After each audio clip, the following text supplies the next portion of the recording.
Hello guys, അപ്പോൾ HTML series start ചെയ്യാണ്. അപ്പോൾ അതിന് മുന്നേ നിങ്ങൾ നിർബന്ധമായിട്ട് അറിഞ്ഞിരിക്കേണ്ട കുറച്ച് ടോപ്പിക്സാണ് നമ്മളിപ്പോൾ കവർ ചെയ്യാൻ പോകുന്നത്. എന്തൊക്കെയാണ്? ഫസ്റ്റ് വൺ, കമ്പ്യൂട്ടർ എന്താണ്? What is computer? Then what is internet? അപ്പോൾ എന്താണ് കമ്പ്യൂട്ടർ, എന്താണ് ഇൻ്റർനെറ്റ് എന്ന് അറിയാണ്ട് നമ്മൾ ഇതിലേക്ക് ഇറങ്ങിയിട്ടൊരു കാര്യമില്ല. ബേസിക്കലി എന്താണ് കമ്പ്യൂട്ടർ, വാട്ട് ഈസ് കമ്പ്യൂട്ടർ, അതാണ് നമ്മളെ ഫസ്റ്റ് ടോപ്പിക്.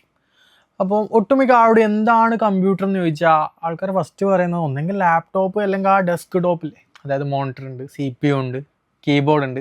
ഈ ഒരു സാധനത്തിനാണ് അവർ കമ്പ്യൂട്ടർ എന്ന് പറഞ്ഞിട്ട് വെച്ചിരിക്കുന്നത്. അപ്പോൾ ആ ഒന്ന് ക്ലാരിഫൈ ചെയ്യാനുണ്ട്. എന്താ അത് ക്ലാരിഫൈ ചെയ്യാനുള്ള റീസൺ എന്ന് പറഞ്ഞാൽ നമ്മളെ ടൂളാണ് കമ്പ്യൂട്ടർ അല്ലേ. നമ്മളിനി വർക്ക് ചെയ്യാൻ പോകുന്നതൊക്കെ കമ്പ്യൂട്ടറിലാണ്. അപ്പോൾ എന്താണ് കമ്പ്യൂട്ടർ എന്ന് പറയാണ്ട് ഇതിലേക്ക് ഇറങ്ങിയിട്ട് കാര്യമുണ്ടോ? ഒരു ലൈവ് എക്സാമ്പിൾ പറഞ്ഞുതരാം. ഇപ്പോൾ ഒരു ആശാരി അല്ലെങ്കിൽ ഒരു പെയിൻറ്റ് പണിക്കാരൻ. ഓക്കെ, ആശാരിക്കാണ് ഉളി അല്ലേ, ടൈപ്സ് ഓഫ് ഉളികളുണ്ട്, ടൈപ്സ് ഓഫ് ടൂൾസ് ഉണ്ട് അവർക്ക്. അപ്പോൾ അതെന്താണെന്ന് അറിയാണ്ട് ആൾക്ക് വർക്ക് ചെയ്യാൻ പറ്റുമോ? ഇപ്പോൾ ഒരു പെയിൻറ്റ് പണിക്കാരനാണെങ്കിൽ ബ്രഷ് അല്ലേ, ബ്രഷ് വുഡിനടിക്കുന്ന ബ്രഷ് ആയിരിക്കില്ല ഒരിക്കലും ചുമരിനടിക്കുന്നുണ്ടാവുക. അപ്പോൾ ഇത് തമ്മിലുള്ള ഡിഫറൻസ് എന്താണ്, അപ്പോൾ അതിൻ്റെ കറക്റ്റ് യൂസേജ് എന്താണ്, എന്നാൽ മാത്രമേ അതാത് ടൂൾസ് അതാത് ടൈമിൽ അവർക്ക് യൂസ് ചെയ്യാൻ പറ്റൂ. അപ്പോൾ അതുപോലെ ഒരു ഡെവലപ്പർ അല്ലെങ്കിൽ സോഫ്റ്റ്വെയർ എഞ്ചിനീയറുടെ മെയിൻ ടൂളാണ് കമ്പ്യൂട്ടർ. അപ്പോൾ കമ്പ്യൂട്ടർ എന്താണ് അതറിഞ്ഞാൽ മാത്രമേ നമ്മൾക്ക് ഇതിൽ പ്രോപ്പറായിട്ട് വർക്ക് ചെയ്യാൻ പറ്റൂ. അപ്പോൾ ഞാൻ നേരത്തെ പറഞ്ഞ പോലെ കമ്പ്യൂട്ടർ എന്ന് പറഞ്ഞാൽ എല്ലാ സാധാരണക്കാർക്കൊക്കെ ധരിച്ചു വെച്ചിരിക്കുന്നത് ആ മോണിറ്ററും കീബോർഡും CPU ഒക്കെ ഉള്ള അല്ലെങ്കിൽ ലാപ്ടോപ്പ് ആണ് കമ്പ്യൂട്ടർ എന്നാണ്. എന്നാൽ അതല്ല, അതിൻ്റെ ഡെഫിനിഷൻ ഇങ്ങനെയാണ്: computer electronic device that process data process ചെയ്യുന്ന ഒരു ഇലക്ട്രോണിക് ഡിവൈസാണ് കമ്പ്യൂട്ടർ. അപ്പം ഒരു ഡെഫിനിഷൻ കിട്ടിയ സ്ഥിതിക്ക് നമുക്ക് എന്ത് ചെയ്യാം, അതിൻ്റെ ഡെപ്തിലേക്ക് ഇറങ്ങി ചെല്ലാം. അധികം ആൾക്കാർക്കും ഡൗട്ടായ സാധനമാണ് മൊബൈൽ ഫോൺ കമ്പ്യൂട്ടറാണ്. അപ്പോൾ നമുക്ക് ഡെഫിനിഷൻ വെച്ചിട്ടൊന്ന് ക്രോസ് ചെക്ക് ചെയ്യാം അല്ലേ. ഡാറ്റ എന്ന് പറഞ്ഞാൽ എന്താണെന്ന് വെച്ചാൽ it's a piece of information. അത് ചിലപ്പോൾ ഓഡിയോ ആവാം, വീഡിയോ ആവാം, അല്ലെങ്കിൽ കോഡിങ് ആവാം, ടെക്സ്റ്റ് ആവാം. ഇതൊക്കെ നമുക്ക് ഇൻഫർമേഷനാണ്, ഇതൊക്കെ ഡാറ്റയാണ്. ഓക്കെ, ഇതൊക്കെ പ്രോസസ്സ് ചെയ്യുന്ന ഡിവൈസിനാണ് കമ്പ്യൂട്ടർ എന്ന് പറയുന്നത്. അപ്പോൾ ഇതൊക്കെ എന്തിലും പോസിബിളാണ്, മൊബൈൽ ഫോണിലും പോസിബിളാണ് അല്ലേ. അപ്പം മൊബൈൽ ഫോണും എന്താണ്, കമ്പ്യൂട്ടർ തന്നെയാണ്. സ്മാർട്ട് വാച്ച് ഒരു കമ്പ്യൂട്ടറാണ് അല്ലേ. സ്മാർട്ട് വാച്ചിൽ അത്യാവശ്യം ഡാറ്റ പ്രോസസ് ചെയ്യാൻ പറ്റും. അപ്പോൾ കമ്പ്യൂട്ടർ എന്ന് പറഞ്ഞാൽ ആ ഒരു ഇന്നേ ഡിവൈസ് എന്നല്ല, ഇറ്റ്സ് എ ഡിവൈസ് അല്ലേ. അതിൻ്റെ കാറ്റഗറീസ് ഇഷ്ടം പോലെ ഉണ്ട്. അതിൽ വരുന്നതാണ് നമ്മളെന്ത്, mobile phone, laptop, desk top, അതേപോലെ സ്മാർട്ട് വാച്ച്, ടാബ്ലറ്റ്സ്, ഒരുപാട് ടൈപ്സ് ഉണ്ട്. അതിൽ പ്രോസസ്സ് ചെയ്യുന്ന ഡാറ്റയിൽ ചിലപ്പം വ്യത്യാസം ഉണ്ടാവും. ഓക്കെ, ഒരു ലൈവ് എക്സാമ്പിൾ പറയുകയാണെങ്കിൽ നമുക്കിപ്പോൾ ഒരു ഫ്ലവറിൻ്റെ ഫോട്ടോ എടുത്തിട്ട് എഡിറ്റ് ചെയ്യാം. ഓക്കെ, ഫ്ലവറിൻ്റെ ഫോട്ടോ എടുത്ത് എഡിറ്റ് ചെയ്യാൻ നമുക്ക് എന്ത് ചെയ്യാം, നമ്മളെ ലാപ്ടോപ്പിൽ ഇതുണ്ട് അല്ലെ, വെബ് ക്യാം ഉണ്ട്, അല്ലെങ്കിൽ ഡെസ്ക് ടോപ്പ് ഒരു 3 ആൾ ഹെൽപ്പ് ഉണ്ട്, നമ്മൾ ഡെസ്ക് ടോപ്പും വെബ് ക്യാമൊക്കെ തൂക്കി പിടിച്ച് പോയി ഫോട്ടോ എടുത്ത് എഡിറ്റ് ചെയ്യാൻ പറ്റും. പക്ഷേ ഏറ്റവും സിമ്പിൾ എന്താണ്, ഒരു മൊബൈൽ ഫോണിൽ ഫോട്ടോ എടുത്ത് എഡിറ്റ് ചെയ്യുന്നതായിരിക്കും ഏറ്റവും സിംപ്ലസ്റ്റ് വേ അല്ലേ. അപ്പോൾ ഡാറ്റയിൽ വ്യത്യാസം വരുന്നതെന്ന് വെച്ചാൽ നമ്മുടെ ഡിവൈസിൽ ചിലപ്പോൾ മാറ്റങ്ങൾ വരും. ഇപ്പോൾ എക്സാമ്പിൾ കോഡിങ്ങിന് വലിയ സ്ക്രീനും വലിയ ഡിസ്പ്ലേയും അല്ലെ വലിയ കീബോർഡും ആണ് ബെറ്റർ. നമുക്ക് സ്ട്രെസ് ഇല്ലാണ്ട് എടുക്കാനും റണ്ണിങ് ടൈമൊക്കെ കുറക്കാൻ പറ്റും. മൊബൈൽ ഫോണിലും പോസിബിളാണ്, ആ ഡാറ്റ പ്രോസസ്സ് ചെയ്യാൻ മൊബൈൽ ഫോണിൽ പോസിബിളാണ്. പക്ഷേ എന്താണ്, ചെറിയ സ്ക്രീനാണ്, ചെറിയ പ്രോസസ്സറാണ്, അതുപോലെ തന്നെ ചെറിയ കീബോർഡാണ്, ടൈം എടുക്കും. ഒരു ലൈവ് എക്സാമ്പിളായിട്ട് തന്നെ പറഞ്ഞുതരാം. ഒരു വലിയൊരു പാറക്കല്ലുണ്ടെന്ന് ചോദിച്ചോ, വലിയ കല്ലാണ്. നമ്മുടെ കയ്യിൽ 3 ഹാമർ ഉണ്ട്, ഒരു ചെറുത്, ഒരു മീഡിയം, ഒരു വലുത്. നമ്മൾ ഏതാ ചൂസ് ചെയ്യാം? വലിയ ഹാമർ ആയിരിക്കും അല്ലേ. കാര്യം വലിയ ഹാമർ കൊണ്ട് പൊട്ടിച്ചാൽ ആ വലിയ പാറക്കല്ല് പൊട്ടിയാൽ തീരാനുള്ള ചാൻസ് ഉള്ളൂ അല്ലേ. നേരെ മറിച്ച് വളരെ ചെറിയ കല്ലാണെങ്കിലോ നമുക്ക് എന്ത് ചെയ്യാം, ചെറിയ ഹാമർ എടുത്താൽ വലിയ ഹാമർ എടുത്ത് നമ്മളെ എനർജി വെറുതെ വേസ്റ്റ് ആക്കേണ്ട ആവശ്യമില്ല. അതാണ് നമ്മുടെ ഡാറ്റയ്ക്ക് അനുസരിച്ചിട്ടാണ് നമ്മൾ എന്ത് ചെയ്യുന്നത്, ഡിവൈസ് ചൂസ് ചെയ്തത്. അതുപോലെ തന്നെയാണ് കമ്പ്യൂട്ടറിൻ്റെ കേസിലും. കമ്പ്യൂട്ടറിൻ്റെ കേസിൽ ഞാൻ ഈ പറഞ്ഞ ഒരുപാട് ഡിവൈസ് ഉണ്ട്. അതിൽ നമ്മൾ ചൂസ് ചെയ്യുന്ന ഡാറ്റ, ഏത് ഡാറ്റയാണോ പ്രോസസ്സ് ചെയ്യേണ്ടത് അല്ലെങ്കിൽ ഏത് ഡാറ്റയാണോ മാനിപ്പുലേറ്റ് ചെയ്യേണ്ടത്, അതിനനുസരിച്ചുള്ള ഡിവൈസാണ് നമ്മൾ ചൂസ് ചെയ്യുക. അപ്പോൾ computer electronic device that process data. അപ്പോൾ എന്താണ് കമ്പ്യൂട്ടർ എന്നുള്ളൊരു കറക്റ്റ് പിക്ചർ കിട്ടിയിട്ടുണ്ടാവും. അപ്പോൾ എന്താണ് കമ്പ്യൂട്ടർ എന്ന് നിങ്ങൾക്ക് ക്ലിയർ ആയിട്ടുണ്ടെന്ന് വിചാരിക്കുന്നു. നെക്സ്റ്റ് ടോപ്പിക്കാണ് ഇൻ്റർനെറ്റ്. എന്താണ് internet? Okay, internet is a കണക്ടിവിറ്റിക്ക് നമ്മൾ പറയുന്ന പേരാണ് ഇൻ്റർനെറ്റ്. ഓക്കെ, എല്ലാവരും ഇതുപോലെ തന്നെ ഡെവലപ്പേഴ്സ് അല്ലാത്ത സാധാരണക്കാരൊക്കെ ധരിച്ചു വെച്ചിരിക്കുന്നത് നമ്മൾ എയർടെല്ലോ അല്ല BSNL നമുക്ക് തരുന്ന 1 GB 2 GB ആണ് ഇൻ്റർനെറ്റ് എന്ന്. അതല്ല ഇൻ്റർനെറ്റ്. അതിന് അവരൊരു ബാൻഡ് വിഡ്ത്ത് സെറ്റ് ചെയ്ത് അതിനൊരു എമൗണ്ട് വാങ്ങുന്നേ ഉള്ളൂ. ഇൻ്റർനെറ്റ് എന്ന് പറഞ്ഞാൽ ഒരു എൻ്റെ ഡിഫറെൻറ്റ് കോൺസെപ്റ്റാണ്. അത് നമ്മൾ ഡെവലപ്പേഴ്സ് നിർബന്ധമായിട്ട് അറിഞ്ഞിരിക്കേണ്ട ഒരു കോൺസെപ്റ്റും കൂടിയാണ്. ഇൻ്റർനെറ്റ് എന്ന് പറഞ്ഞാൽ എന്താ, ഒരു കണക്ടിവിറ്റിയാണ്. ഒരു എക്സാമ്പിൾ പറഞ്ഞിട്ട് തന്നെ സ്റ്റാർട്ട് ചെയ്യാം. ഓക്കെ, എനിക്കൊരു ഇയർഫോൺ ഉണ്ടെന്ന് വിചാരിക്കും, ഒരു ബ്ലൂടൂത്ത് ഇയർഫോൺ. എൻ്റെ സിസ്റ്റമായിട്ട് കണക്ട് ചെയ്തിട്ട് ഞാൻ സോങ്സ് കേൾക്കുന്നുണ്ട്, അല്ല വീഡിയോസ് കാണുന്നുണ്ട്. ഓക്കെ, ഇതൊരു കണക്ടിവിറ്റിയാണ്. ഡാറ്റ പാസ് ചെയ്യുന്ന ഒരു കണക്ടിവിറ്റിക്കാണ് ഇൻ്റർനെറ്റ് എന്ന് പറഞ്ഞാൽ. എങ്ങനെയാണ് ഡാറ്റ പാസ് ചെയ്യുന്നത്? ഓക്കെ, എൻ്റെ സിസ്റ്റത്തിലുള്ള ഓഡിയോ ഫയൽ എൻ്റെ ബ്ലൂടൂത്ത് എന്ന് പറഞ്ഞ ഒരു മീഡിയ യൂസ് ചെയ്തിട്ട് ഡാറ്റ എൻ്റെ ഇയർഫോണിലേക്ക് പാസ് ചെയ്യുന്നുണ്ട്. അപ്പോൾ ഇവിടെ ഒരു കണക്ഷൻ നടന്നിട്ടുണ്ട്. ഒരു കണക്ഷൻ ഉണ്ടെങ്കിലേ എന്ത് സംഭവിക്കുന്നുള്ളൂ, ആ പാട്ട് എൻ്റെ ഇയർഫോണിലേക്ക് വരുന്നുള്ളൂ. അപ്പോൾ ഈ ഒരു കണക്ടിവിറ്റിക്ക് പറഞ്ഞാൽ ഇതൊക്കെ എന്താണ്, കണക്ടിവിറ്റീൻ്റെ എക്സാമ്പിളാണ്. ഇതൊക്കെ ഇൻ്റർനെറ്റിൻ്റെ എക്സാമ്പിളാണ്. എൻ്റെ ഫോണ്, എൻ്റെ ലാപ്ടോപ്പ്, എൻ്റെ ഇയർഫോൺ, ഈ ഒരു കണക്ടിവിറ്റിക്ക് നമ്മൾ പറയുന്നവരാണ് PAN, personal area network. Okay, അതിന് നമുക്ക് വലിയ എമൗണ്ട് ഒന്നും ആവശ്യമില്ല, ബ്ലൂടൂത്ത് വഴി തന്നെ നമ്മൾ കണക്ട് ചെയ്യുന്ന. എന്നാൽ ഒരു ജില്ല അല്ലെങ്കിൽ ഒരു സംസ്ഥാനം അങ്ങനെ കണക്ട് ചെയ്യുന്നുണ്ടല്ലേ, നമ്മൾ വയർലെസ് ടവർ യൂസ് ചെയ്തിട്ടും വയർഡുള്ള നെറ്റ്വർക്ക് ഒക്കെ യൂസ് ചെയ്തിട്ടാണ് കണക്ടിവിറ്റി വരുന്നത്. അപ്പോൾ ഇതിന് പറയുന്നവരാണ് ലോക്കൽ ഏരിയ നെറ്റ്വർക്ക്. അല്ല ഒരു വൈഡ് ആയിട്ട് ഇവിടുന്ന് ദുബായിലൊക്കെ കണക്ഷൻ പോകുന്നത് അത് വൈഡ് ഏരിയ നെറ്റ്വർക്ക്, വാൻ. അപ്പോൾ ലാൻ, വാൻ, വാൻ, പാൻ എന്നൊക്കെ പറഞ്ഞിട്ട് ഇഷ്ടംപോലെ കണക്ടിവിറ്റിക്ക് കുറേ ഡെഫിനേഷൻ വരുന്നുണ്ട്, കുറേ ടൈപ്സ് ഓഫ് കണക്ഷൻസ് ഉണ്ട്. എന്താണ് കണക്ഷൻ? ബേസിക്കലി ഒരു ഡാറ്റ ഒരു ഡിവൈസിൽ നിന്ന് മറ്റൊരു ഡിവൈസിലേക്ക് കൊണ്ടുപോകാൻ ഒരു മീഡിയം അല്ലെങ്കിൽ ഒരു കണക്ഷൻ ആവശ്യമാണ്. അതിനാണ് നമ്മൾ ഇൻ്റർനെറ്റ് എന്ന് പറയാം. അപ്പോൾ അതിൻ്റെ മീഡിയം ചിലപ്പോൾ പല മെത്തേഡ് ആയിരിക്കും. ഒന്നെങ്കിൽ വൈഫൈ ആയിരിക്കും, അല്ലെങ്കിൽ ബ്ലൂടൂത്ത് ആയിരിക്കും, അല്ലെങ്കിൽ വയേർഡ് കണക്ഷൻ ആയിരിക്കും. ഇതിനൊക്കെ നമ്മൾ ഇൻ്റർനെറ്റ് തന്നെയാണ് പറയാം. ഒരു 2-3 ആൾക്കാർ ഇരിക്കുന്ന ഒരു ഓഫീസ്. ഓക്കെ, ഞാൻ എൻ്റെ മുന്നിൽ 2 ആൾ ഇരിക്കുന്നുണ്ട്. എൻ്റെ ഫോണിലൊരു പിക്ചർ ഉണ്ട്. എനിക്ക് കാണിച്ചു കൊടുക്കാൻ ഏറ്റവും ബെറ്റർ വേ ആ ഈ പിക്ചർ എൻ്റെ ഫ്രണ്ടിലിരിക്കുന്ന 2 ആൾക്ക് കാണിക്കണമെങ്കിൽ ജസ്റ്റ് എൻ്റെ സ്ക്രീൻ ഇങ്ങനെ കാണിച്ചു കൊടുത്താൽ മതി. അപ്പോൾ നമ്മൾ ഉപയോഗിക്കുന്ന മീഡിയം എന്താ? നമ്മൾ ഐ തന്നെയാണ് നമ്മുടെ മീഡിയം. ഇതൊരു കണക്ടിവിറ്റിക്ക് ഒരു എക്സാമ്പിളാണ്. നേരെ മറിച്ച് ഒരു എൻ്റയർ സ്റ്റേഡിയത്തിലേക്ക് എനിക്ക് ആൾക്കാർക്ക് കൊടുക്കണം, അപ്പോൾ വലിയൊരു സ്ക്രീനിലിടാം അല്ലേ, അതും ഒരു കണക്ടിവിറ്റിക്ക് എക്സാമ്പിളാണ്. നേരെ മറിച്ച് പല പല ജില്ലകളിലാണ് നമ്മൾ എന്ത് ചെയ്യുന്നു, വൈഫൈയോ അല്ലെങ്കിൽ ഇൻ്റർനെറ്റ് വഴി ഡാറ്റ പാസ് ചെയ്യുന്നു. അതിന് നമ്മൾ വാട്സപ്പ് ഉപയോഗിക്കുന്നുണ്ട്, ജിമെയിൽ ഉപയോഗിക്കുന്നുണ്ട്, പല രീതിയിൽ നമ്മൾ ഉപയോഗിക്കുന്നുണ്ട്. ഇതാണ് ഇൻ്റർനെറ്റ്. കണക്ടിവിറ്റിക്കാണ് നമ്മളെന്ന് പറയുന്നത് ഇൻ്റർനെറ്റ്. എന്തിന് നമ്മൾ എയർടെലിനും വൈഫൈ BSNL പൈസ കൊടുക്കണം? ഇത് മെയിൻ്റെനൻസ് ആവശ്യമുണ്ടല്ലോ, ഇതിന് കുറച്ച് വയർ കണക്ഷൻ ഉണ്ട്, അല്ലേ വൈഫൈക്ക് ടവർ ഉണ്ട്, അങ്ങനെ പല പരിപാടി. ഇതിൻ്റെ മെയിൻ്റെനൻസിനാണ് നമ്മൾ എമൗണ്ട് കൊടുക്കുന്നത്. ഇങ്ങനെയാണ് ഇത് വർക്ക് ചെയ്യുന്നത്. ഓക്കെ, ഇതൊരു ലിമിറ്റ് ചെയ്തിട്ടാണ് അവർ എന്താ പറയുന്നത്, ഈ GB TB ഈ ഒരു കണക്കിലാണ് നമുക്കത് അവർ പ്രൊവൈഡ് ചെയ്ത് തരുന്നത്. എന്താണ് ഇൻ്റർനെറ്റ് എന്ന് ഒരു ഐഡിയ കിട്ടിയിട്ടുണ്ട് എന്ന് വിചാരിക്കുന്നു. അപ്പോൾ what is computer, what is internet, ഈ 2 ടോപ്പിക്കും ക്ലിയർ ആയാൽ മാത്രമേ നമുക്ക് അടുത്ത ടോപ്പിക്കിലേക്ക് പോകാൻ പറ്റൂ. അടുത്ത ടോപ്പിക്കാണ് സെർവർ. എന്താണ് സെർവർ? ഇത് കുറച്ച് നമ്മൾ സെർവർ എന്ന് പറഞ്ഞാൽ ഒരു ബേസിക്കലി ഒരു കമ്പ്യൂട്ടർ തന്നെയാണ് സെർവർ. ഓക്കെ, എല്ലാവർക്കും ആക്സസ് ഉള്ള ഒരു കമ്പ്യൂട്ടർ. ഓക്കെ, ഇപ്പോൾ ഒരു പെട്ടെന്ന് മനസ്സിലാവാൻ ഞാനൊരു എക്സാമ്പിൾ പറഞ്ഞുതരാം. എൻ്റെ കയ്യിലൊരു മെമ്മറി കാർഡ് ഉണ്ട്. ഓക്കെ, ആ മെമ്മറി കാർഡിൽ ഒരുപാട് 10 പാട്ടുകളുണ്ട്. ആ മെമ്മറി കാർഡിലേക്ക് എല്ലാവർക്കും ഇയർഫോൺ കണക്ട് ചെയ്യാനുള്ള ഒരു ഡിവൈസ് കണക്ട് ചെയ്ത് വെച്ചിട്ടുണ്ട്. ഓക്കെ, എല്ലാവർക്കും ഇയർഫോൺ കണക്ട് ചെയ്യാൻ 3.5 ജാക്ക് വെച്ചിട്ടുണ്ട്. അപ്പോൾ ഒരു 10 ആൾക്ക് എന്ത് ചെയ്യാം, അതിൽ കണക്ട് ചെയ്തിട്ട് 10 പാട്ട് സൈമൾട്ടേനിയസ്ലി കേൾക്കാൻ പറ്റും. ഓക്കെ, അപ്പോൾ ഈ മെമ്മറി കാർഡ് ചെയ്യുന്നൊരു ജോലിയുണ്ട്. ഡാറ്റ സ്റ്റോർ ചെയ്ത് വെച്ച് 10 ആൾക്കും ഡിസ്ട്രിബ്യൂട്ട് ചെയ്യുന്നുണ്ട്. അപ്പോൾ ഈ മെമ്മറി കാർഡിനാണ് നമ്മളെന്ന് പറഞ്ഞത് സെർവർ എന്ന് പറയുന്നത്. അപ്പോൾ ഒറ്റക്കൊരു മെമ്മറി കാർഡിന് വർക്ക് ചെയ്തിട്ട് ഇങ്ങനെ ഡാറ്റ ട്രാൻസ്ഫർ ചെയ്യാനും പറ്റില്ല. അപ്പോൾ അതിനൊരു പ്രോസസ്സറും അതൊരു കമ്പ്യൂട്ടർ തന്നെയാണ്. ഓക്കെ, ഒരു കമ്പ്യൂട്ടർ തന്നെയാണ്. എന്നാൽ അവർക്ക് എല്ലാവർക്കും കുറേ ആൾക്ക് ആ കമ്പ്യൂട്ടറിലേക്ക് ആക്സസ് കിട്ടും. ആ കമ്പ്യൂട്ടറിലെ ഡാറ്റ ഒട്ടനവധി ആൾക്കാർക്ക് ഒരേ സമയം എടുക്കാൻ പറ്റും. അപ്പോൾ ഈ ഒരു കമ്പ്യൂട്ടറിന് പറയുന്ന പേരാണ് സെർവർ. ഓക്കെ, അതിലേക്ക് ഡാറ്റ ഉണ്ടാവും. ആ ഡാറ്റ നമുക്ക് എല്ലാവർക്കും ആക്സസ് ചെയ്യാം. ഇതാണ് സെർവർ. അപ്പം ആദ്യകാലത്തെ സെർവർ ഇന്നത്തെ കാലത്തെ സെർവർ എൻ്റെ ഡിഫറൻസ് ഒക്കെ ഉണ്ട്. അതൊക്കെ നമുക്ക് മെല്ലെ മെല്ലെ കവർ ചെയ്യാം. ഇപ്പോൾ നമുക്ക് കുറച്ചും കൂടി ഡെപ്തിലേക്ക് ഇറങ്ങി ചെന്നിട്ട് ഇതിൻ്റെ കൂടെ തന്നെ പഠിക്കാൻ പറ്റിയ 2-3 ടോപ്പിക്കാണ് ബ്രൗസർ എന്താണ്, സെർച്ച് എഞ്ചിൻ എന്താണ്, ഇങ്ങനത്തെ 2 കോൺസെപ്റ്റ്. സാധാരണക്കാരെ സംബന്ധിച്ചിടത്തോളം സെർവർ ആയാലും ബ്രൗസർ ഇതൊക്കെ ഒന്നായിരിക്കും. ഓക്കെ, എല്ലാവർക്കും ഒരു ഗൂഗിളിനെ അറിയാൻ ചാൻസ് ഉള്ളൂ. എന്താണ് ബ്രൗസർ എന്ന് ചോദിച്ചാലും, എന്താണ് സെർവർ എന്ന് ചോദിച്ചാലും, എന്താണ് സെർച്ച് എഞ്ചിൻ എന്ന് ചോദിച്ചാലും എല്ലാവരും പറയും ഗൂഗിൾ എന്നാണ്. പക്ഷെ അതല്ല, നമ്മൾ ഡെവലപ്പേഴ്സാണ്. അപ്പോൾ നമുക്ക് ക്ലിയർ ആക്കേണ്ട ടോപ്പിക്കില്ല, മെയിൻ ടോപ്പിക്കിൽ അടുത്ത ഒന്നാണ് എന്താണ് സെർച്ച് എഞ്ചിൻ, എന്താണ് ബ്രൗസർ. ഇത് രണ്ടും രണ്ടാണ്. ഓക്കെ, അപ്പോൾ ഈ സെർവർ കൺസെപ്റ്റിലേക്ക് തന്നെ ടച്ച് ചെയ്ത് പോകാൻ പറ്റിയ ടോപ്പിക്സാണ് ഇത് രണ്ടും. അതുകൊണ്ട് തന്നെയാണ് ഇതിൻ്റെ കൂടെ തന്നെ കവർ ചെയ്ത് പോകുന്നത്. ഇനി നമുക്ക് നോക്കാം സെർച്ച് എഞ്ചിൻ എന്താണെന്നുള്ളത്. ഒരു ലൈവ് എക്സാമ്പിൾ പറയാൻ പോണ്.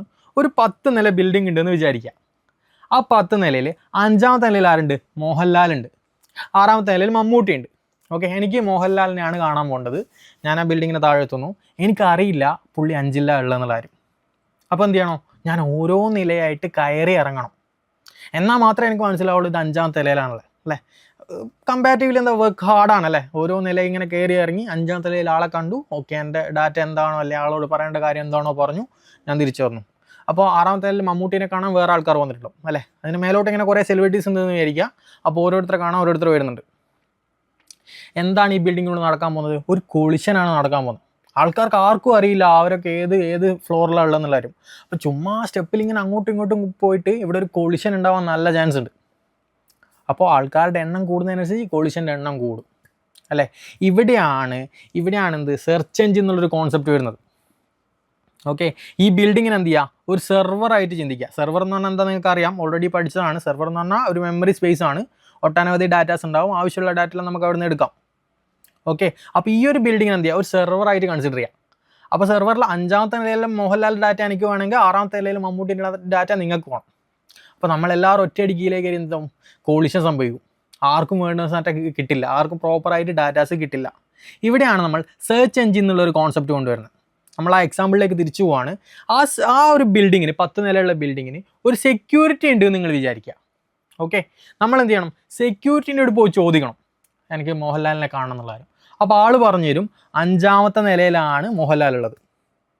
അപ്പോൾ എനിക്കിപ്പോൾ മമ്മൂട്ടിനെ കണ്ടെങ്കിൽ ആൾ പറഞ്ഞു തരും 6ാമത്തെ. കാര്യം സെക്യൂരിറ്റിക്ക് ഇൻഡെക്സ് ഉണ്ട്, ആരൊക്കെ ഏതൊക്കെ ഫ്ലോറിലുള്ളതെന്ന് കറക്റ്റ് ഡാറ്റ സെക്യൂരിറ്റിക്ക് അറിയാം.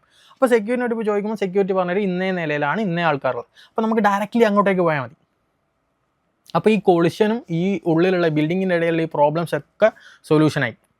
കാരണം ആൾ കൺട്രോൾ ചെയ്തിട്ട് ആൾ ഉള്ളിലേക്ക് വിടുന്നുള്ളൂ, കറക്റ്റ് പ്രോപ്പർ ഫ്ലോറിലേക്കാണ് തിരിച്ച് വിടുന്നതും. അപ്പോൾ ഈ ബിൽഡിങ്ങിലെ കൊളിഷൻ ഒഴിവായി. അപ്പോൾ സെർവറിൻ്റെ കേസിൽ ഈ ഒരു റോള് ചെയ്യുന്ന ആളാണ് നമ്മൾ സെർച്ച് എഞ്ചിൻ എന്ന് പറയും. സെർവറിൽ ഒരുപാട് റിക്വസ്റ്റ് വരുന്നുണ്ട്. അപ്പോൾ ഇതിനൊക്കെ കൺട്രോൾ ചെയ്ത് ഉള്ളിലേക്ക് വിടുന്ന ആളാണ് ആര്, സെർച്ച് എഞ്ചിൻ. അതൊരു പ്രോട്ടോക്കോളാണ്. പ്രോട്ടോക്കോൾ എന്ന് പറഞ്ഞാൽ എന്താ, നിയമമാക്കി വെച്ചതാണ്. ഇപ്പോൾ നമ്മളെ റോഡിനൊരു പ്രോട്ടോക്കോൾ ഉണ്ടല്ലേ, വണ്ടികളൊക്കെ ഇടതുവശത്തൂടെ പോകാൻ പാടുള്ളൂ, ബീക്കൺ ഇടുന്ന വണ്ടിക്ക് സൈഡ് കൊടുക്കണം, ഇതൊക്കെ നമ്മളെ റോഡിൻ്റെ പ്രോട്ടോക്കോളാണ്. അതുപോലെ ഇൻ്റർനെറ്റിൻ്റെ പ്രോട്ടോക്കോളാണ് സെർച്ച് എഞ്ചിനോട് ചോദിച്ചാൽ മാത്രമേ നമുക്ക് സെർവറിലേക്ക് ആക്സസ് കിട്ടൂ. അപ്പോൾ എന്ത് സംഭവിക്കുന്നു, ഈ സെർവറിലെ കൊളിഷൻ നമുക്ക് കുറക്കാൻ പറ്റും. കൊളിഷൻ കുറക്കാന്നല്ല, പൂർണ്ണമായിട്ട് ഇല്ലാതാക്കാൻ പറ്റും. കാരണം അവരവരെ ഡയറക്റ്റ് ഏരിയയിലേക്ക് തിരിച്ചു വിടാൻ പറ്റുന്നുണ്ട്. അപ്പോൾ ഇതാണ് എന്ത് ചെയ്യുന്നത്, ഒരു സെർച്ച് എഞ്ചിൻ്റെ റോള്. ഓക്കെ, അപ്പോൾ നിങ്ങൾക്ക് ഡൗട്ട് ഉണ്ടാവും ഇതൊക്കെ ആരാണ് ഈ നിയമമൊക്കെ കൊണ്ടുവരുന്നതെന്നുള്ളത്. അതിലേക്ക് ഡെപ്തിലേക്ക് ഇറങ്ങി ചെല്ലണം. ഒരു ജസ്റ്റ് ഒരു അണ്ടർസ്റ്റാൻഡിങ്ങിന് വേണ്ടി പറഞ്ഞുതരാം. ഒരു W3 കൺസോർഷ്യം എന്ന് പറഞ്ഞ ഒരു ഓർഗനൈസേഷൻ ഉണ്ട്. W3 എന്ന് പറഞ്ഞാൽ വേൾഡ് വൈഡ് വെബിൻ്റെ ഒരു കൺസോർഷ്യം, ഒരു നോൺ പ്രോഫിറ്റബിൾ ഓർഗനൈസേഷനാണ്. ഇവരാണ് ഇതൊക്കെ കൺട്രോൾ ചെയ്യുന്നത്. ഓക്കെ, അപ്പോൾ അതിലേക്കൊന്നും ഇറങ്ങി ചെല്ലണ്ട, ജസ്റ്റ് ഇൻഫർമേഷന് വേണ്ടി ഒന്ന് പറഞ്ഞു തന്നേ ഉള്ളൂ. അപ്പം ഇതാണ് പ്രോട്ടോക്കോൾ. പ്രോട്ടോക്കോൾ എന്താ, സെർച്ച് എഞ്ചിനോട് ചോദിച്ചാൽ മാത്രമേ നമുക്ക് സെർവറിലേക്ക് ആക്സസ് കിട്ടൂ. ഇനി ഈ സെർച്ച് എഞ്ചിൻസിന് എക്സാമ്പിൾ നോക്കാം. മെയിൻ എക്സാമ്പിൾ ഗൂഗിൾ തന്നെയാണ്. ഓക്കെ, ഗൂഗിൾ നല്ല രീതിയിൽ മാർക്കറ്റ് ചെയ്ത് അത്യാവശ്യം സെർവറൊക്കെ അവരുടെ കയ്യിലാണ്. അപ്പോൾ ഇന്നത്തെ സാധാരണക്കാർക്കൊക്കെ ഗൂഗിളേ അറിയാൻ ചാൻസ് ഉള്ളൂ. എന്നാൽ ഗൂഗിൾ മാത്രമല്ല, ബിങ്, പിന്നെ ഡഗ്ഡഗോ, ഇങ്ങനെ ഒരുപാട്, യാഹൂ, ഇതൊക്കെ എന്താണ്, ഇതൊക്കെ സെർച്ച് എഞ്ചിൻസാണ്. ഓക്കെ, ഇനി നെക്സ്റ്റ് ടോപ്പിക്കാണ് ബ്രൗസർ. ഞാൻ നേരത്തെ പറഞ്ഞ പോലെ സാധാരണക്കാർക്ക് ഇതൊക്കെ ഒന്നായിരിക്കും, പക്ഷെ എല്ലാ ബ്രൗസർ കുറച്ച് ഡിഫറെൻ്റ് ആണ്. ഞാൻ ആ ബിൽഡിങ്ങിൻ്റെ കേസിലേക്ക് തന്നെ തിരിച്ചു പോവാണ്. ഓക്കെ, ബിൽഡിങ്ങിൻ്റെ കേസിൽ തന്നെ തിരിച്ചു പോവാണ്. 8ാമത്തെ നിലയിൽ ഇൻസ്റ്റഗ്രാം ഉണ്ട് എന്ന് വിചാരിക്കാം. ഞാൻ ആളോട് എന്ത് ചെയ്യണം, അത് പ്രോട്ടോക്കോളാണല്ലേ, ഫസ്റ്റ് പോയിട്ട് ആരോട് ചോദിക്കണം, സെക്യൂരിറ്റിനോട് ചോദിക്കണം, അതായത് സെർച്ച് എഞ്ചിനോട് ചോദിക്കണം. അപ്പോൾ ആൾ പറയും ഓക്കെ 8ാമത്തെ നിലയിലാന്ന് പറയും. ഞാൻ നേരെ 8ാമത്തെ നിലയിലേക്ക് പോകുന്നു. ആ ഡോർ എനിക്ക് ഓപ്പൺ ആവണമെങ്കിൽ ഞാൻ എന്ത് ചെയ്യണം, എൻ്റെ യൂസർ നെയിം പാസ്വേഡ് അടിക്കണം. എന്നാൽ മാത്രമേ ഇൻസ്റ്റാഗ്രാമിലെ ഡോർ എനിക്ക് ഓപ്പൺ ആവുന്നുള്ളൂ, ഞാൻ ഉള്ളിലേക്ക് പോകുള്ളൂ. ഞാനിത് ഡെയിലി ചെയ്യുന്നതാണെങ്കിലോ, എനിക്കറിയാം 8ാമത്തെ നിലയിലുള്ളതെന്നുള്ള കാര്യം. പക്ഷെ ഞാൻ ദിവസവും ഇയാളോട് വന്ന് ചോദിച്ച് ഇയാൾ 8ആന്ന് പറഞ്ഞ് ഞാൻ 8ൽ പോയി അല്ലേ. ഇതെന്തായി, എനിക്ക് ഡബിൾ പണിയായി തുടങ്ങി. കാര്യം അറിയുന്നൊരു ജോലി ഇങ്ങനെ ചെയ്തുകൊണ്ടിരിക്കുക എന്ന് പറഞ്ഞാൽ ഭയങ്കര ടാസ്ക്കായി തുടങ്ങി. ഇവിടെയാണ് നമ്മൾ ബ്രൗസർ എന്നുള്ളൊരു കോൺസെപ്റ്റ് ഇൻട്രൊഡ്യൂസ് ചെയ്യുന്നത്. ബ്രൗസർ എന്ത് ചെയ്യുന്നത്, നമ്മളൊരു പേഴ്സണൽ സെക്രട്ടറി പോലെ ആക്ട് ചെയ്യും. നമ്മളൊരു പേഴ്സണൽ സെക്രട്ടറി. ഓക്കെ, ഞാൻ ഡെയിലി പോകുന്ന വെബ്സൈറ്റ്, എൻ്റെ യൂസർ നെയിം, പാസ്വേഡ്, ഇതൊക്കെ ആര് ഓർമ്മിച്ച് വെക്കും, എൻ്റെ ബ്രൗസർ ഓർമ്മിച്ച് വെക്കും. ഞാൻ ജസ്റ്റ് ചെയ്യുന്നു, ഇൻസ്റ്റൻ്റെ ഒരു ഐക്കൺ അവിടെ പ്രൊവൈഡ് ചെയ്യുന്നുണ്ടോ, അത് ടാപ്പ് ചെയ്യുന്നു, അവർ ഡയറക്റ്റ്ലി എന്നെ ഇൻസ്റ്റഗ്രാമിലേക്ക് കൊണ്ടുപോകുന്നു. സെർച്ച് എഞ്ചിനോട് ചോദിക്കുന്ന കാര്യം അയാൾ ഏറ്റോളും, എൻ്റെ പാസ്വേഡും യൂസർ നെയിം അടിച്ചു കൊടുക്കുന്ന കാര്യം ആളെ ഏറ്റോളും. അപ്പോൾ ഇങ്ങനത്തെ പ്രോസസ്സെല്ലാം എന്ത് ഏറ്റോളും, എൻ്റെ ഈ പേഴ്സണൽ സെക്രട്ടറി ആയ ബ്രൗസർ ഏറ്റെടുത്തോളും. അപ്പോൾ എൻ്റെ വലിയൊരു ഭാരം അവിടെ കുറഞ്ഞു കിട്ടി. ഇതാണ് ബ്രൗസർ. അപ്പോൾ ബ്രൗസർ എവിടെയാണ്, നമ്മുടെ ലോക്കൽ ഡിസ്കിലാണ്. അതൊരു മെയിൻ കോൺസെപ്റ്റാണ്. ബ്രൗസർ നമ്മളെ ലോക്കൽ ഡിസ്കിലാണുള്ളത്. മെയിൻ യൂസേജ് വരുന്ന ഇതൊക്കെയാണ്. നമ്മൾ റിപ്പീറ്റായിട്ട് പോകുന്ന വെബ്സൈറ്റ് ഓർമ്മിച്ച് വെക്കും, റിപ്പീറ്റായിട്ട് പോകുന്നില്ല. വേറൊരു കേസ് വരികയാണ്, ഇപ്പം യൂണിവേഴ്സിറ്റീൻ്റെ റിസൾട്ട് എടുത്ത് നോക്കാം. 6 മാസം കഴിഞ്ഞാൽ അടുത്ത റിസൾട്ട് വരും അല്ലേ. അപ്പോൾ ഇത്തരം വെബ്സൈറ്റ് 6 മാസം കഴിഞ്ഞാലേ നമ്മൾ യൂസ് ചെയ്യുന്നുള്ളൂ. അതൊക്കെ എന്ത് ചെയ്യാം, ബുക്ക് മാർക്ക് ചെയ്തിടാം. റിപ്പീറ്റ് ആയിട്ട് പോകുന്നത് നമുക്ക് അവിടെ സ്റ്റോർ ചെയ്ത് വരും, ഓട്ടോമാറ്റിക്കലി സ്റ്റോർ ചെയ്ത് വരും. നമ്മൾ യൂസർ നെയിം പാസ്വേഡ് ഓർമ്മിച്ച് വെക്കും. അപ്പോൾ അങ്ങനെ പല ഫീച്ചേഴ്സാണ് പല ബ്രൗസേഴ്സും പ്രൊവൈഡ് ചെയ്യുന്നത്. അപ്പോൾ ബ്രൗസേഴ്സിന് നമ്മൾ എക്സാമ്പിൾ പറയുകയാണെങ്കിൽ ഗൂഗിൾ ക്രോം ഒരു ബ്രൗസറാണ്, Mozilla Firefox, Edge, UC browser, Safari, ഒരുപാട് ബ്രൗസേഴ്സ് ഉണ്ട്. പല ബ്രൗസേഴ്സും നമുക്ക് പല ഫീച്ചേഴ്സാണ് തരുന്നത്. ഇപ്പോൾ ഡഗ്ഡഗോ എന്ന് പറഞ്ഞിട്ട് അവരുടെ തന്നെ ഒരു ബ്രൗസർ ഉണ്ട്. അതെന്താ ചെയ്യുന്നത് പറഞ്ഞാൽ ഹിസ്റ്ററി ഒന്നും ഓർമ്മിച്ച് വെക്കില്ല. അതാണ് ഓരോ ബ്രൗസർ ഓരോ ഫീച്ചേഴ്സാണ് തരുന്നത്. ഒട്ടുമിക്ക ബ്രൗസേഴ്സും പ്രൊവൈഡ് ചെയ്യുന്നത് ഇതൊക്കെയാണ്, സ്പീഡ് പ്രൊവൈഡ് ചെയ്യുന്നുണ്ട്. ഓക്കെ, ഇവർക്കെല്ലാവരും എന്ത് വേണം, ഒരു സെർച്ച് എഞ്ചിൻ വേണം. സെർച്ച് എഞ്ചിനോട് ചോദിച്ചാൽ മാത്രമേ എൻട്രി കിട്ടൂ. അതൊരു മെയിൻ പോയിൻ്റാണ്, അത് നിങ്ങൾ നിർബന്ധമായിട്ട് ഓർമ്മിച്ച് വെക്കുക. ആദ്യം സെർച്ച് എഞ്ചിനോട് ചോദിച്ചാൽ മാത്രമേ ഉള്ളിലേക്ക് പോകാൻ പറ്റൂ. പക്ഷേ ബ്രൗസർ നമ്മളൊന്ന് ഹെൽപ്പ് ചെയ്യുന്നു. അപ്പോൾ ഈ ഒരു 2 കോൺസെപ്റ്റ് ക്ലിയർ ആയാൽ മാത്രമേ നമുക്ക് എന്ത് ചെയ്യാൻ പറ്റൂ, അടുത്ത വീഡിയോയിലേക്ക് HTML CSS ഇറങ്ങാൻ പറ്റുള്ളൂ. അപ്പോൾ ഞാനിന്ന് ഒരുപാട് ടോപ്പിക്സ് ഒറ്റയടിക്ക് കവർ ചെയ്ത് പോയി. നിങ്ങൾക്കിത് ക്ലിയർ ആയി എന്ന് ഞാൻ വിചാരിക്കുന്നു. ഒന്നും കൂടി പറയാണ്, എന്താണ് കമ്പ്യൂട്ടർ, എന്താണ് internet, then search engine, browser. അപ്പോൾ ഇതിൻ്റെ ഇടയിൽ ഒരു സെർവർ എന്നുള്ളൊരു കോൺസെപ്റ്റും കൂടി ഉണ്ട്. ഇവരാണ് കംപ്ലീറ്റ്ലി നമ്മൾ ഈ ഒരു ടോപ്പിക്സാണ് നമ്മൾ ഇത്ര നേരമായിട്ട് കവർ ചെയ്തുകൊണ്ടത്. ഇതൊക്കെ നിങ്ങൾക്ക് ക്ലിയർ ആയി എന്ന് വിചാരിക്കുന്നു. അങ്ങനെയാണെങ്കിൽ നമുക്ക് എന്ത് ചെയ്യാം, അടുത്ത ടോപ്പിക്കിലേക്ക് പോകാം. ഹായ്, അപ്പോൾ നമ്മൾ കുറേ ടോപ്പിക്സ് അടുപ്പിച്ച് കവർ ചെയ്ത് പോയി. ഇനി നമുക്ക് കവർ ചെയ്യാനുള്ളത് HTML കാണാൻ പോകുന്നത്. ഓക്കെ, HTML എന്താണ്, HTML എന്തിനാണ് യൂസ് ചെയ്യുന്നത്? അപ്പോൾ അതിന് മുന്നേ ഞാൻ നേരത്തെ പറഞ്ഞ ടോപ്പിക്കിൽ ബ്രൗസർ, സെർച്ച് എഞ്ചിൻ എന്നുള്ള 2 കോൺസെപ്റ്റ് വന്നിട്ടുണ്ട്. ഓക്കെ, ഈ ബ്രൗസർ അല്ലെങ്കിൽ സെർച്ച് എഞ്ചിനിലൂടെ യൂസറെ മുന്നിൽ വരുന്ന പേജിന് നമ്മൾ പറയുന്ന പേരാണ് വെബ് പേജ് അല്ലെങ്കിൽ വെബ് ആപ്സ്. ഓക്കെ, എങ്ങനെ പേജ് ആവുന്നു, എങ്ങനെ ആപ്പ് ആവുന്നു, അതിൻ്റെ ഡിഫറൻസ് ഒക്കെ നമുക്ക് ഇറങ്ങിച്ചെല്ലാം. അതിനെന്ത് പഠിക്കണം, സ്റ്റാറ്റിക്, ഡൈനാമിക് എന്നുള്ള 2 കോൺസെപ്റ്റ് പഠിക്കാനുണ്ട്. എന്താണ് സ്റ്റാറ്റിക് പേജ്, എന്താണ് ഡൈനാമിക് പേജ്? സ്റ്റാറ്റിക് പേജ് എന്ന് വെച്ചാൽ ഒരു സ്റ്റാറ്റിക് ആയിരിക്കും, അതായത് യൂസേഴ്സിനെ ജസ്റ്റ് കാണാൻ മാത്രമേ ഉള്ളൂ, യൂസേഴ്സിന് ജസ്റ്റ് സ്ക്രോൾ ചെയ്ത് ഇൻഫർമേഷൻ ഗ്യാദർ ചെയ്യാൻ മാത്രമുള്ള ഒരു പേജിന് നമ്മൾ പറയുന്നതാണ് സ്റ്റാറ്റിക് പേജ്. ഇപ്പോൾ നമുക്ക് എക്സാമ്പിളായിട്ട് എന്ത് പറയാം, വിക്കിപീഡിയ അല്ലെങ്കിൽ മാതൃഭൂമി.com, മനോരമ.com, ഡെയിലി ഹണ്ട്, ഇതൊക്കെ എന്താ, നമുക്ക് ജസ്റ്റ് ഇങ്ങനെ സ്ക്രോൾ ചെയ്ത് പോകാം, ഇൻഫർമേഷൻ ഇങ്ങോട്ട് കാണാം. ഓക്കെ, ഇത്തരം പേജിന് പറയുന്നവരാണിത് സ്റ്റാറ്റിക് പേജ്. അതായത് യൂസേഴ്സിന് കാര്യമായിട്ട് അവിടെ ചെയ്യാനൊന്നും ഉണ്ടാവില്ല, ഫങ്ഷണാലിറ്റീസ് ഒന്നും ഇല്ലാത്ത പേജിനാണ് നമ്മൾ എന്താ പറയുക, സ്റ്റാറ്റിക് വെബ് പേജ് എന്ന് പറയാം. ഇനി അടുത്ത കേസാണ് ഡൈനാമിക്. ഡൈനാമിക് എന്ന് പറഞ്ഞാൽ യൂസേഴ്സിന് അവിടെ ചെയ്യാൻ ഒരുപാട് പ്രവർത്തി ഉണ്ടാവും. ഇപ്പോൾ എക്സാമ്പിൾ നമുക്ക് എന്ത് ചെയ്യാം, ഇൻസ്റ്റാഗ്രാം എടുക്കാം. നമുക്ക് മെസ്സേജ് അങ്ങോട്ട് അയക്കാം, നമുക്ക് മെസ്സേജ് ഇങ്ങോട്ട് വരും, നമ്മൾ പോസ്റ്റ് ഇടുന്നു, നമുക്ക് ലൈക്ക്, ഷെയർ, കമൻറ്റ്. ഞാൻ ലൈക്ക് അടിക്കുന്നതിന് മുന്നേ 10 ലൈക്ക് ആയിരുന്നു, ഞാൻ ലൈക്ക് അടിച്ചപ്പോൾ അത് 11 അങ്ങനെ എന്ത് ചെയ്യുക, നമുക്ക് ഇൻട്രാക്ടിവിറ്റി ഉള്ള, നമുക്ക് ഫങ്ഷണാലിറ്റീസ് ഒരുപാട് തരുന്ന വെബ്സൈറ്റ് നമ്മളെന്ത് പറയുന്നു, ഡൈനാമിക് വെബ് പേജ് എന്ന് പറയുന്നു. ഈ ഒരു സ്റ്റാറ്റിക് അല്ലെ ഡൈനാമിക് വെബ് പേജിനെ ബിൽഡ് ചെയ്യാൻ നമ്മൾ ഉപയോഗിക്കുന്ന പ്രോഗ്രാമിംഗ് ലാംഗ്വേജസ് ആണ് HTML, CSS, ജാവാസ്ക്രിപ്റ്റ്. അവിടെ ജാവാസ്ക്രിപ്റ്റ് എന്നുള്ളത് ഒരു ഓപ്ഷനാണ്. ജാവാസ്ക്രിപ്റ്റിന് പകരം നമുക്ക് ഒരുപാട് ലാംഗ്വേജ് ഇന്ന് അവൈലബിൾ ആണ്. PHP, പൈത്തൺ, ഗോലാങ്, അങ്ങനെ ഇഷ്ടംപോലെ ലാംഗ്വേജസ് ഉണ്ട്. അപ്പോൾ ആ ഒരു കോൺസെപ്റ്റ് അവിടെ എടുക്കട്ടെ. അതിൻ്റെ ഫ്രണ്ട് എൻഡ് ബിൽഡ് ചെയ്യാൻ നമ്മൾ ഉപയോഗിക്കുന്ന ലാംഗ്വേജ്, മെയിൻ ലാംഗ്വേജ് ആണ് ഇത് HTML-ഉം CSS-ഉം. ഓക്കെ, നമ്മൾ സ്റ്റാറ്റിക്, ഡൈനാമിക് എന്താണെന്ന് മനസ്സിലായി. അപ്പോൾ ഒരു pure static web page build ചെയ്യാൻ നമുക്ക് എന്ത് മാത്രം മതി, HTML, CSS മാത്രം മതി. ഓക്കെ, HTML എന്ന് പറഞ്ഞാൽ ഒരു മാർക്കപ്പ് ലാംഗ്വേജ് ആണ്. ഏതൊരു കുട്ടിക്കും സിമ്പിളായിട്ട് ചെയ്യാൻ പറ്റുന്ന ലാംഗ്വേജ് ആണ് HTML. ഓക്കെ, നമ്മളപ്പോൾ HTML-ലേക്കാണ് പോകുന്നത്. HTML എങ്ങനെ കോഡ് ചെയ്യാം? ഞാൻ പറഞ്ഞു, HTML എന്താണ്, ഒരു മാർക്കപ്പ് ലാംഗ്വേജ് ആണ്, ഇതൊരു സ്ക്രിപ്റ്റ് ആണ്. ഓക്കെ, സ്ക്രിപ്റ്റ് ചെയ്യാൻ പറ്റുന്ന എവിടെയും നമുക്ക് എന്ത് ചെയ്യാം, ഈ കോഡ് ചെയ്യാൻ പറ്റും. സേവ് ചെയ്യുമ്പോൾ name.html എന്ന് പറഞ്ഞിട്ട് സേവ് ചെയ്താൽ മതി. എക്സ്റ്റൻഷൻ എന്താ, .html. കമ്പ്യൂട്ടർ ആളൊരു മണ്ടനാണ്. അപ്പോൾ എന്ത് ഫയലും കമ്പ്യൂട്ടറിന് നമ്മൾ ആദ്യമേ പറഞ്ഞു കൊടുക്കണം, ഇത് ഇന്നേ ഫയലാണ്, ഇത് ഇന്നേ ഫയലാണ്. അതിനാണ് നമ്മൾ എന്ത് ചെയ്യുന്നത്, .extension എന്ന് പറഞ്ഞ ഒരു കീവേഡ് യൂസ് ചെയ്യുന്നത്. ഇപ്പോൾ എക്സാമ്പിൾ .pdf, അതെന്താണ്, അതൊരു PDF ഫോർമാറ്റാണ്. .img, അതൊരു ഇമേജാണ് അല്ലേ. ഇമേജ് നമുക്ക് എന്താ ചെയ്താൽ മതി, ഗാലറിയിൽ ഓപ്പൺ ചെയ്താൽ മതി അല്ലേ. അപ്പോൾ കമ്പ്യൂട്ടറിന് കറക്റ്റ് മനസ്സിലാവും .extension നോക്കിയാൽ ഇത് എവിടെ ഓപ്പൺ ആവണം. അങ്ങനെ നമ്മുടെ HTML ഫയൽ നമ്മളെങ്ങനെ സേവ് ചെയ്യുക, ഫയൽ നെയിം .html. അപ്പോൾ നമ്മൾ സിസ്റ്റത്തിന് മനസ്സിലാവും ഇതൊരു HTML ഫയലാണ്. HTML ഫയൽ ലോഡ് ആവുക ഒരു ബ്രൗസറിലാണ്. ഓക്കെ, അപ്പോൾ എന്ത് ചെയ്യുക, ഫയൽ നെയിം .extension എന്താ, .html. ഇത് നിങ്ങൾക്ക് ക്ലിയർ ആയി എന്ന് വിചാരിക്കുന്നു. അങ്ങനെയാണെങ്കിൽ നമുക്ക് എന്ത് ചെയ്യാം, കോഡിങ്ങിലേക്ക് പോകാം. കോഡ് ചെയ്യാൻ നമ്മളിവിടെ യൂസ് ചെയ്യുന്നത് ഒരു IDE ആണ്. ഓക്കെ, IDE എന്ന് പറഞ്ഞാൽ ഇൻ്റഗ്രേറ്റഡ് ഡെവലപ്മെൻറ്റ് എൻവറോൺമെൻറ്റ്. നമുക്ക് ഡെവലപ്പേഴ്സിനുള്ളൊരു എൻവറോൺമെൻറ്റ് ക്രിയേറ്റ് ചെയ്തിരുന്നതാണ്. ഒരുപാട് സോഫ്റ്റ്വെയർസ് അതിന് നമ്മൾ യൂസ് ചെയ്യുന്നുണ്ട്. ഓക്കെ, നമ്മളിന്ന് കവർ ചെയ്യാൻ പോകുന്നത് എന്താണ്, VS കോഡിലാണ്. VS കോഡ് മാത്രമല്ല, പൈച്ചാം, എക്ലിപ്സ്, അങ്ങനെ ഒരുപാട് IDE ഉണ്ട്. ഇപ്പോൾ ഈവൻ നിങ്ങളിപ്പോൾ ഒരു കമ്പനിയിൽ ഹയർ ചെയ്യുന്നതാണ്, അവർക്ക് സ്വന്തമായിട്ടൊക്കെ IDEs ഉണ്ടാവാൻ ചാൻസ് ഉണ്ട്. ഓക്കെ, അപ്പോൾ IDE എന്ന് പറഞ്ഞാൽ ഇത് കോഡ് ചെയ്യാൻ നമുക്കൊരു എൻവറോൺമെൻറ്റ്, അത്രയാണ് IDE എന്നുള്ളൊരു കോൺസെപ്റ്റ്. അത് നമുക്ക് എന്ത് ചെയ്യാം, ഇൻസ്റ്റാൾ ചെയ്ത് അതിൻ്റെ കാര്യങ്ങളിലേക്ക് കിടക്കുമ്പോൾ നിങ്ങൾക്ക് കോഡ് ചെയ്ത് വരുമ്പോൾ നിങ്ങൾക്ക് കുറച്ചും കൂടി ഒരു ഐഡിയ കിട്ടും എന്താണ് IDE എന്നൊക്കെ. ഓക്കെ, അപ്പോൾ എങ്ങനെയാണ് നമ്മൾ സ്റ്റാർട്ട് ചെയ്യാം. VS Code ഇൻസ്റ്റാളേഷനാണ് നമ്മളെ ഫസ്റ്റ് ടോപ്പിക്ക്. എങ്ങനെ VS Code ഇൻസ്റ്റാൾ ചെയ്യുന്നത് ജസ്റ്റ് ഒന്ന് സ്ക്രീനിലേക്ക് പോകാം. ഒരു ക്രോമോ അല്ലെങ്കിൽ ഏതെങ്കിലും ഒരു ബ്രൗസർ ഓപ്പൺ ചെയ്യുന്നു, VS Code ഓപ്പൺ ചെയ്യുന്നു. VS Code എന്ന് ജസ്റ്റ് സെർച്ച് ചെയ്താൽ മതി ബ്രൗസറിൽ VS Code. അപ്പോൾ ഇതാണ് ഫസ്റ്റ് കാണുന്ന വെബ്സൈറ്റാണ് VS Codeൻ്റെത്. ജസ്റ്റ് അതിലേക്ക് പോകാം. ഒരുപാട് ഓപ്ഷൻസ് ഉണ്ട്, ID ഡൗൺലോഡ് ചെയ്യുന്ന, ഇൻസ്റ്റാൾ ചെയ്യുന്ന. അപ്പോൾ ഇത് ടോപ്പിൽ ഡൗൺലോഡ് എന്നുള്ളൊരു ഓപ്ഷൻ ഉണ്ട്. ഓക്കെ, അപ്പോൾ ഡൗൺലോഡ് എന്നുള്ള ബട്ടൺ ക്ലിക്ക് ചെയ്യുമ്പോൾ ഇതാണ് വിൻഡോ വന്നത് അല്ലേ.